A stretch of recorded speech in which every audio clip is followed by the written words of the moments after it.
Oke, kita akan lanjutkan ke pembahasan yang berikutnya. Masih tentang gesekan, tapi sekarang kita akan coba lihat soal-soal yang lebih menantang. Biar kita makin ngerti pemahaman gimana cara menggunakan rumus-rumus gesek. Modal kita adalah kita tahu kapan pakai rumus-rumus ini. Jadi ada yang statis, ada yang kinetis. Kalau benarnya masih diam, maka pakainya statis. Kalau benarnya gerak, pakai yang kinetis, yang FK ini. Dan untuk menentukan benda ini gerak atau diam, itu pakai Fs max. Jadi kita hitung dulu ini, kita bandingkan dengan gaya luar pada benda, kita cek benda ini jadi gerak atau diam. Kayak di situ ya. Jadi kira-kira kayak gitu cara mengetahuinya. Sekarang mari kita lihat di kasus ini, kasus benda di atas bidang miring. Tapi bidang miringnya kasar. Jadi di bidang miring ini bakal ada gesekan. Dan awalnya benda ini diam. Nanti benda ini akan dikenai oleh gaya luar. Sekarang kita lihat dulu ya, ada gaya apa aja pada sistem seperti ini di bidang miring. Oke, ini gaya-gayanya seperti biasa, ini MG-nya diurai, ada yang cos, ada yang sin. Kemudian karena dia bersentuhan dengan bidang miring, maka ada gaya normal ke atas. Dan gaya normal ini penting karena nanti dipakai untuk menghitung gesekan. Kemudian, nah ini kita kasih gaya luar nih, gaya luar P, arahnya ke atas ya, cenderung mendorong si benda ini ke atas bidang miring. Tapi belum tentu gerakannya ke sana. Tergantung ya, nanti siapa yang lebih besar, P atau MG sin theta. Nanti pertanyaannya, benda ini gerak atau diam? Kan itu. Terus yang kedua, kalau gerak dia kemana arahnya? Ke atas atau ke bawah? Karena itu akan menentukan arah gaya gesekannya. Kalau bendanya turun ke bawah berarti gesekannya ke atas. Kalau bendanya naik ke atas berarti gesekannya ke bawah. Gitu ya. Jadi itu yang kita harus cek dulu. Nah, misalnya nih ya diberikan massa bendanya sekian 2 kilo. Terus informasi yang lain, P-nya 20 Newton. Terus sudut ini sedemikian rupa sehingga cos-nya 3/5. Yang berarti kan sini 4/5 kan ya. Tinggal pakai trigonometri aja. Kemudian ini koefisien gesekan antara si bendanya dengan si benang miringnya. Mu-nya 0,5, mu-nya 0,3. Dari sini kita hitung apa yang diperlukan. Pertama, kalau mau menghitung gesekan, tadi penentunya adalah ini ya, Fs max. Berarti kita perlu gaya normal. Kita lihat gaya normal dulu. Oke, itu bisa dilihat di persamaan masing-masing sumbu. Jadi kita bikin sumbu X-nya kayak begini. Jadi seperti biasa, X itu yang searah bidang miring, searah gerakannya, nanti Y-nya yang tegak lurus. Oke, di bagian sumbu Y berarti benda nggak akan bergerak ya. Karena benda bergeraknya pasti di sekitar bidang miring ini. Jadi mulai dari yang gaya-gaya di sumbu Y, sigma F sama dengan 0. Dan ini artinya apa? Di sumbu Y cuma ada dua gaya ya, N sama M cos theta. N sama dengan M cos theta. Kita udah tahu angka-angkanya. Nanti kita akan peroleh 12 Newton. Ini gaya normalnya.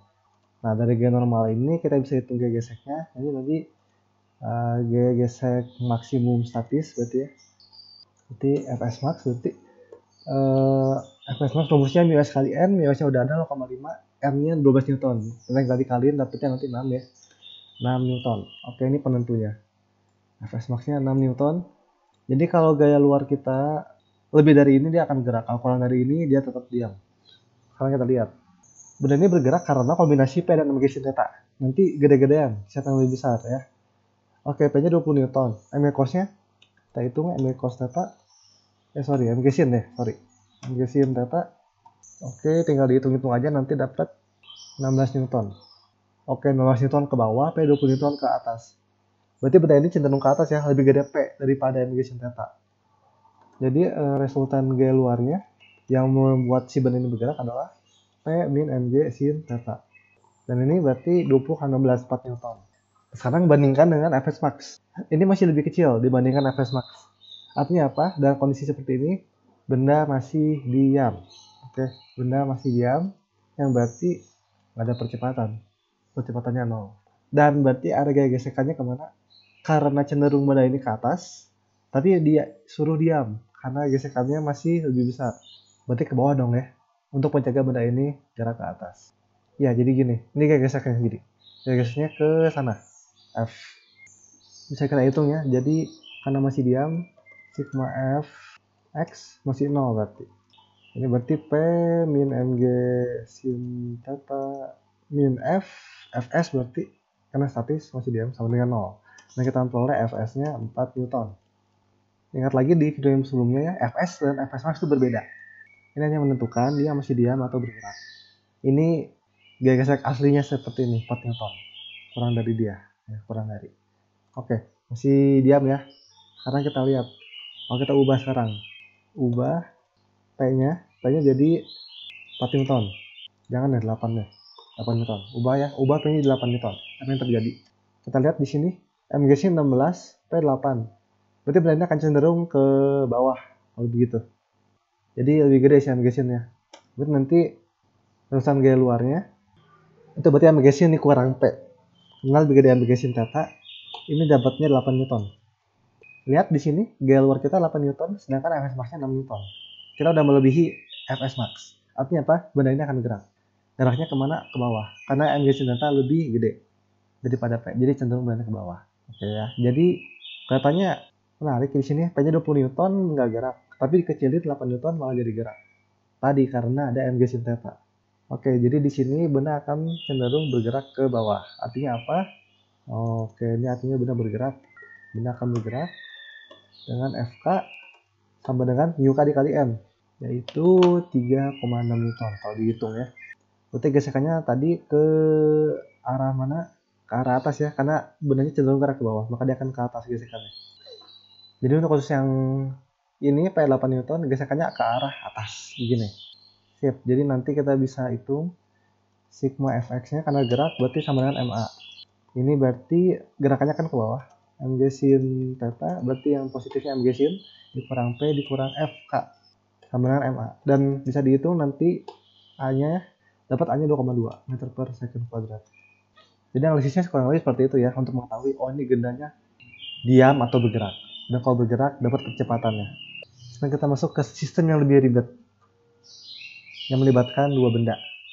Nah ini dia. Jadi dua benda tapi bertumpuk, saling bertumpuk. Satu di atas dua.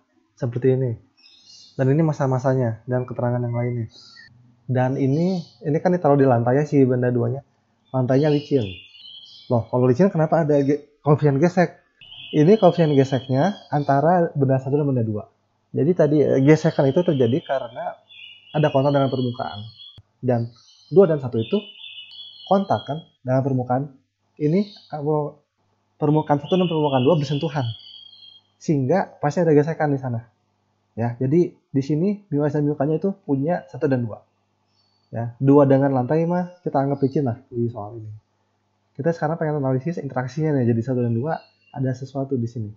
Ada gaya kontak dan itu menghasilkan gaya gesekan. Oke, benda 2 ini ditarik sama gaya P. Nanti kita akan lihat masing-masing ya gaya-gayanya seperti apa. Oke, mulai dari benda 2 dulu aja mungkin ya. Jadi kita pisahkan bendanya. Kita isolasi, tapi bukan diagram benda bebas mungkin ya, karena ada yang sebagai satu titik. Ini biar karena gaya cukup banyak, jadi kita pisahkan. Oke, dan satu-satu. Benda 2 dapat gaya P, jelas. Terus dia punya massa M2G, oke. Karena bersentuhan dengan lantai, ada gaya normal. Sip. Sekarang dia kontak dengan 1 nih. 1 dan 2 gaya kontaknya ada 1 menekan 2, 2 menekan 1. Oke, 1 menekan 2 arahnya kemana? Arahnya ke bawah. Ini kita tulis F besar 2, 1. Oke, ini gaya kontak pada benda 2 ke benda 1. Nah, ada satu lagi gaya kontak. Itu karena permukaan mereka kasar. Yaitu gaya ini nih.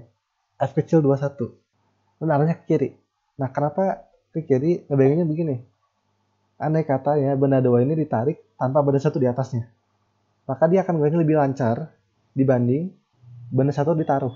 Gitu ya. Jadi kehadiran benda 1 di atas benda 2 itu menghambat gerakannya benda 2. Jadi jelas dari sini oh berarti benda 1 menghambat benda 2. Otomatis benda 1 kasih gaya ke 2 arahnya ke kiri. Karena dia menghambat gerakan kan. Gitu. Jadi ini gaya kontak yang lain. Dan inilah yang berperan sebagai gaya gesek pada benda 2. Sekarang kita lihat benda satunya. Benda satunya tentu punya massa, jadi ada berat M1G. Oke. Terus ada gaya kontak lagi. Karena tadi 1 mendorong 2 ke bawah. Dibalas ya. 2, 1 aksi reaksi. 2 dorong 1 ke atas. Nih F12 ini. F12. Sama yang ini juga nih. Gaya geseknya ini ada aksi reaksi juga. F21 arahnya ke kiri, maka dibalas. 2 kasih gaya 1 ke kanan. F12. F kecil 12. Nah ini dia. Dengan demikian di sini tuh F garis 12 berperan sebagai gaya normal bagi benda 1 dan F kecil 12 berperan sebagai gaya gesek bagi benda 1. Nah, jadi kelihatan di sini gaya geseknya arahnya kemana? Searah sama gerakan. Kita tarik benda 2 ke kanan, benda 1 ngikut ke kanan, gaya geseknya searah. Jadi dalam kasus ini geseknya searah sama gerakan benda di situ ya. Karena misalnya nih ya, kita ingin benda satu dan benda dua geraknya sama-sama. Jadi pengen geraknya bareng nih, sama-sama ke kanan. Ini berarti percepatan keduanya sama, A1 sama dengan A2. Dan kalau pengen sama, maka geseknya harus tentu nih. Geseknya kan tadi bisa statis bisa kinetis kan ya, geseknya. Dan kalau pengen geraknya bareng-bareng, maka F12 F21 haruslah gesek statis. Nah, langsung mulai bingung. Kenapa harus statis? Kan benarnya gerak. 1 dan 2 kan gerak. Harusnya kinetis dong. Kok statis? Oke. Jadi yang namanya gerak atau diam kalau digesekkan itu relatif terhadap permukaan. Yang di sini nih, kenapa kalau lagi gerak kita bilangnya gerak? Karena gini, permukaannya kan bidang-miring sama si benda. Bidang-miring selalu diam, sedangkan yang gerak bendanya. Gitu. Jadi otomatis gerak dia diam atau gerak cuma tergantung dari si benda ini aja. Kalau yang di sini, benda satu ini permukaannya itu benda dua. Jadi dua-dua permukaannya itu bergerak. Benda satu gerak, benda dua bergerak gitu. Kalau kita pengen benda satu itu diam di mata benda dua, itu berarti kedua benda itu harus gerak bareng-bareng. Barulah dikatakan benda satu diam terhadap benda dua gitu ya. Jadi ini gerak relatif lah. Repot karena permukaan duanya itu juga gerak gitu. Beda sama yang sebelum-sebelumnya ya. Jadi harusnya Fs. Kalau kinetik, jadi satunya gerakannya beda sama dua. Misalnya lebih cepat lah, satunya lebih cepat daripada dua gitu misalnya. Dan geraknya nggak akan bareng-bareng. Dan dengan demikian berarti P-nya nggak boleh gede-gede nih kayaknya nih. Jadi ada nilai maksimum dari si P dan si percepatan ini supaya geraknya tetap bareng-bareng. Nah kalau melebihi sampai melebihi Fs max, jadi nanti geraknya terpisah. Oke sekarang kita analisis gaya-gayanya. Berarti kalau di benda satu di sumber vertikal nggak ada gerakan, jadi F12 sama dengan F1G. Gini ya. Terus kita tahu F12 ini bikinnya gerak ke kanan. Ya, ini sama dengan M1A. Oke, dan seperti dinyatakan, ini haruslah kalau mau gerak bareng-bareng haruslah Fs. Dan kalau mau cari nilai maksimum ya, berarti kita sama dengankan dengan Fs max. Fs max yang adalah mu s dikali gaya normal pada benda satu berarti si ini nih, F12 ini, gerakan ini, F12. Yang adalah M1G. Ini harus sama dengan M1A. Katanya, M1A. M1A. A-nya A max. Jadi kita pengen tahu percepatan maksimumnya. Yang sesuai dengan Fs max ini. Ini kita bisa peroleh A max-nya. Itu nilainya 5 meter per second kuadrat. Ini artinya apa? Kalau pengen geraknya bareng, maksimum percepatannya 5 aja. Yang atas 5, yang bawah 5. Lebih dari itu nanti bakal beda. Gerakannya bakal terpisah. Nah, di sini kita bisa cari gaya maksimumnya jadi berapa dong? Si P-nya maksimum berapa biar tetap bareng-bareng. Kita lihat di benda 2. Kalau lihat secara vertikal berarti gini kan, ini gaya ke bawah sama dengan gaya ke atas. Gaya ke atasnya N, gaya ke bawahnya F21 plus M2G. Ini F21-nya tadi apa? M1G plus M2G. Tapi sebenarnya kita nggak perlu cari gaya normal ya. Ini sebagai informasi aja. Jadi gaya normal pada benda 2-nya jadi sekarang double. Dia menanggung berat 2 dan berat 1. Kita lihat horizontalnya sekarang. Horizontalnya berarti gerakannya ke kanan. P min F21 sama dengan M2A.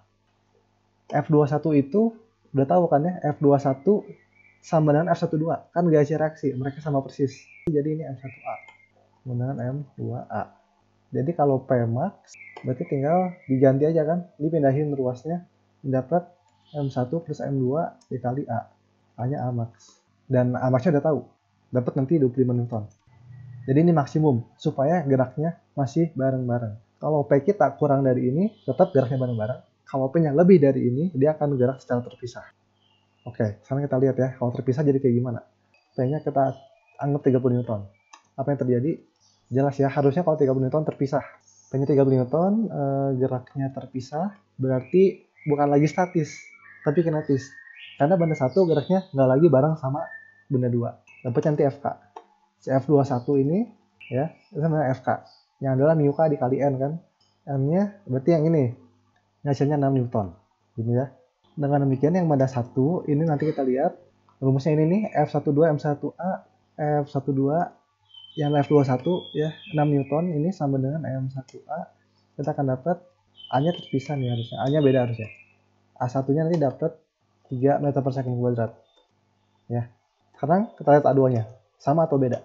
benda duanya berarti persamanya ini P-F21 sama M2A, dan berarti ini jadinya P-FK kan berarti. Dan udah tahu semuanya 36, udah tahu semua, nanti kita dapat, kita lihat A-nya, A-nya A2 berarti dapat A2-nya 8. Ternyata memang benar berbeda. Benar-benar berbeda, benar 1 dan benar 2. Gerakannya beda banget. Oke, gitu jadi perbedaannya.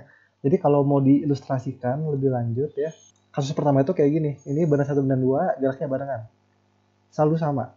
Selalu benar 1 itu tepat posisinya di atas benar 2. Ya, selalu tepat.